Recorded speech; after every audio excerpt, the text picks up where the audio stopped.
Cabinet మీటింగ్లో జగన్మోహన్ రెడ్డి గారు ఎన్నికలు ఫిబ్రవరిలో అని చెప్తున్నారు.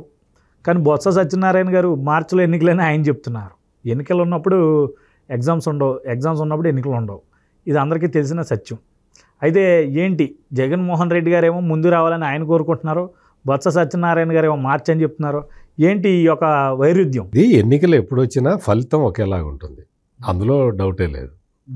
కాకపోతే ఏంటంటే బొత్స సత్యనారాయణ ఏంటి అంటే ఎంతకాలం అధికారంలో ఉంటే అంతకాలం లాగిద్దాం అన్న యాంగిల్లో బొత్స సత్యనారాయణ ఉన్నట్టు కనపడుతున్నది. జగన్మోహన్ రెడ్డికి ఏంటి అంటే తొందరగా ఎన్నికలు అయిపోతే మళ్ళీ సమ్మర్ వస్తుంది కదా, ఫిబ్రవరి 15, 20 తారీఖులు దాటిన దగ్గర నుంచి ఎండలు పెరిగిపోతాయి. ఎండలు పెరిగిపోతే ఇప్పుడు ఎక్కడ ఏ జలాశయంలో నీళ్లు లేవు, విద్యుత్ ఉత్పత్తి కాదు, అయిపోయింది. ఆ చాప్టర్ క్లోజు. థర్మల్ విద్యుత్తు లేదు, అడుగంటింది. బొగ్గు కొనలేని పరిస్థితుల్లో ఉంది. దాంతో ఈసారి తీవ్రమైన కరెంటు బాధలు ఆంధ్రప్రదేశ్లో ఉంటాయి. అంటే ఫిబ్రవరి 15 నుంచే కరెంటు కోతలు స్టార్ట్ అయిపోతాయి. అందుకని ఫిబ్రవరి మొదటి వారంలోనే ఎన్నికలు జరిగిపోతే బాగుంటుంది, నా మీద వ్యతిరేకత తగ్గుతుంది అని జగన్మోహన్ రెడ్డి ఆలోచిస్తున్నాడు. అది వాళ్ళిద్దరి స్టేట్మెంట్ల మధ్య ఉన్న తేడా. ఎందుకంటే బొత్స సత్యనారాయణ మళ్ళీ ఎన్నికల్లో నిలబడతలేదు, టాక్ వచ్చింది కదా. అంటే ఆయన నిలబడలేదని గౌరవంగా మనం చెప్పుకుంటున్నాము. ఒకప్పుడు సీఎం క్యాండిడేట్గా ఉమ్మడి ఆంధ్రప్రదేశ్లో వచ్చాడు కాబట్టి. కానీ జగన్మోహన్ రెడ్డి ఇవ్వట్లేదు అతనికి సీటు, అది జరుగుతున్నది. అయితే ప్రతిపక్షాలకి ఏదైనా ఒక ట్రాప్ అని కూడా అనుకోవచ్చు అంటారా జగన్మోహన్ రెడ్డి గారి స్టేట్మెంట్? ప్రతిపక్షాలకి ఏంటి అంటే ఇది వాళ్ళు ఒక పొలిటికల్ గేమ్ లాగానే చూస్తున్నారు ప్రతిదీ కూడా. వైసీపీ తీసుకునే అంటే మాట్లాడే ప్రతి మాట, తీసుకునే ప్రతి నిర్ణయము కూడా ఒక పొలిటికల్ గేమ్ లాగానే చేస్తారు వాళ్ళు. ఇప్పుడు ఆయన క్యాబినెట్ మీటింగ్లో చెప్పింది బయటకు ఎట్లా వచ్చింది, అదే స్ట్రాటజీ అనమాట. ఇప్పుడు ముఖ్యమంత్రి క్యాబినెట్ మీటింగ్లో చెప్పాడు, అది బయటికి ఎట్లా వచ్చింది, కేవలం మంత్రులే కదా ఉన్నది అంటే బయటికి రావటానికే ఆయన చెప్తాడు. అదే ప్రతిపక్ష నాయకులు ఇప్పుడు క్యాండిడేట్స్ని అనౌన్స్మెంట్లు అవి ఫాస్ట్గా చేస్తారని అంటారా? ఇప్పుడు ఏమైంది, మీకు కుప్పంలోనూ మంగళగిరిలో తప్ప తెలుగుదేశం క్యాండిడేట్లు ఎవరో వేరే చోట తెలియదు, అంటే మామూలుగా డిక్లేర్ చేయలేదు కదా. సో ఈ పరిస్థితుల్లో ఏంటి, ఆ సస్పెన్స్ని బ్రేక్ చేసుకోవాలి. ఎందుకు, ఇప్పుడు ఆళ్ళ రామకృష్ణారెడ్డిని మంగళగిరి నుంచి పక్కకి తప్పించాడు, ఎవరో చిరంజీవి అనే అతన్ని పెట్టాడు. అతను ఎవరంటే తెలుగుదేశం నుంచి వెళ్ళిన వ్యక్తి. అతను ఈ టైపులో గేమ్స్ ఆడి చూశాడనమాట. ఏంటి అంటే ఇది ఒక పొలిటికల్ గేమ్ లాగా మొదలుపెట్టాడు. అంటే సమన్వయకర్తలో ఇన్ఛార్జ్ ఏదో పేరేదైనా కానీ జగన్మోహన్ రెడ్డి క్యాండిడేట్లను అనౌన్స్ చేయటం మొదలుపెట్టాడు. జగన్మోహన్ రెడ్డి క్యాండిడేట్లను అనౌన్స్ చేయటం మొదలుపెట్టాడు కాబట్టి మనం కూడా చేసేద్దాము అని తెలుగుదేశం ముందరకు వచ్చేస్తుందని ఎక్స్పెక్ట్ చేశాడు. కానీ చంద్రబాబు నాయుడికి మనం రాజకీయాలు నేర్పితే ఎట్లా, ఆయనకి ఏం చేయాలో ఎప్పుడు చేయాలో ఆయనకి తెలుసు కదా. సో అందుకని వాళ్ళేం తొందరపట్టలేదు. ఎప్పుడు వస్తాయి ఎలక్షన్లు, ఎప్పుడు వస్తాయి అనేది అంచనా జగన్మోహన్ రెడ్డి కన్నా చంద్రబాబు నాయుడికి దగ్గరే ఎక్కువ అంచనా ఉంటుంది. ఎందుకు అంటే ఆయన ఎన్ని ఎన్నికలు చూసి ఉంటాడు, ఎన్ని ఎన్నికలు ఫేస్ చేసి ఉంటాడు. అందువల్ల వీళ్ళు వేసే ప్రతి అడుగు కూడా ఎలక్షన్లను దృష్టిలో పెట్టుకొని, అంటే ఇప్పుడేదో చేయటం కాదు, అధికారంలోకి వచ్చి ప్రమాణ స్వీకారం చేసిన మొదటి రోజు నుంచే 2024 ఎన్నికల గురించి ఆలోచించాడు జగన్మోహన్ రెడ్డి. ఇది ఆయన స్పెషాలిటీ. అంటే ప్రతిదీ రాజకీయ కోణంలో చూడటం, ప్రతిదీ రాజకీయ నిర్ణయం తీసుకోవటం, ఇటువంటి దీంట్లోనే ఉంటాడు.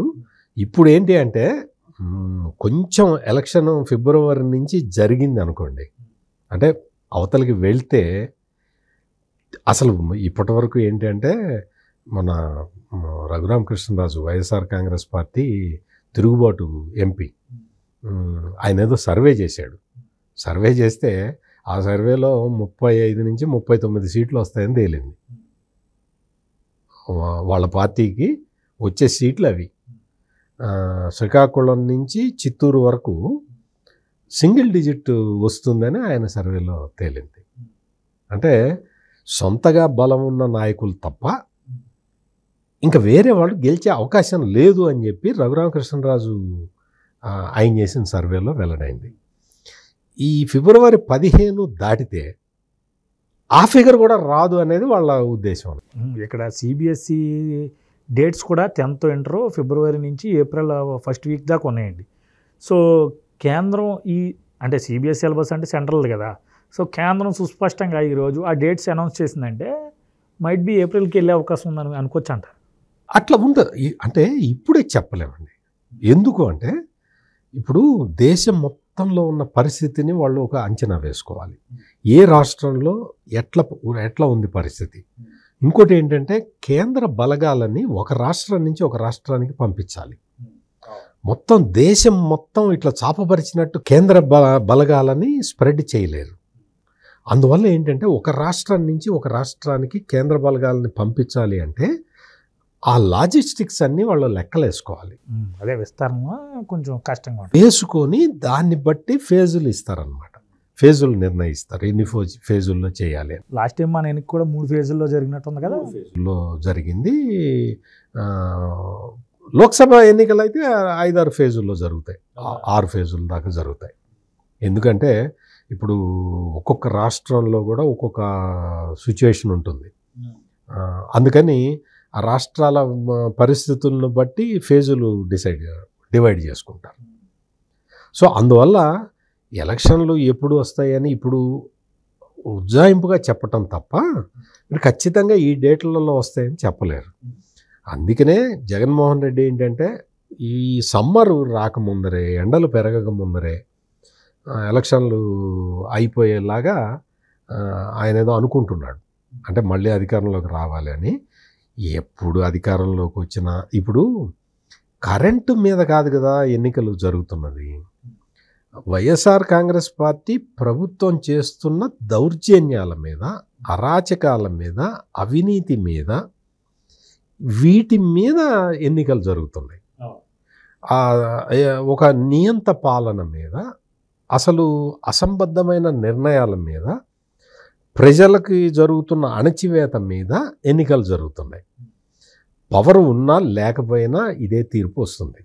సో అందువల్ల వాళ్ళు ఏంటంటే రకరకాలుగా ఆలోచిస్తుంటారు. క్యాండిడేట్లని అనౌన్స్ చేసేసాము, మేమే అనౌన్స్ చేసాము అని చెప్పుకునే విధానం అన్నమాట. మీరు కొత్తగా చూశారు కదా, నాన్ లోకల్స్ అని మొదలుపెట్టాడు. అంటే చంద్రబాబు నాయుడు, పవన్ కళ్యాణ్, ఈనాడు రామోజీరావు, ఆంధ్రజ్యోతి రాధాకృష్ణ, TV5 బిఆర్ నాయుడు, వీళ్ళందరూ నాన్ లోకల్స్. జగన్ ఒక్కడే లోకల్ట. అంటే ఏమన్నా అర్థం ఉందా? అంటే మరి బెంగళూరులో వీళ్ళందరికీ ఇళ్ళు ఉన్నాయా? మనోడికి ప్యాలెసే ఉంది. ప్యాలెసే ఉంది. మరి బెంగళూరులో ప్యాలెస్ ఎందుకు కట్టుకున్నావు నువ్వు? అంటే ఇటువంటివన్నీ కూడా ప్రజలను ఏదో ఏమార్చడానికి చేస్తున్నారు, వాళ్ళు చేసే కార్యక్రమాలు. అందువల్ల ఎప్పుడు ఎలక్షన్ వచ్చినా కానీ తీర్పు మాత్రం స్పష్టంగా వచ్చేస్తుంది. అందులో ఎటువంటి ఇది లేదు. అందుకనే వాళ్ళు వీలైనంత టైంపాస్ చేయాలని చెప్పి మంత్రులందరూ కోరుకుంటున్నారు.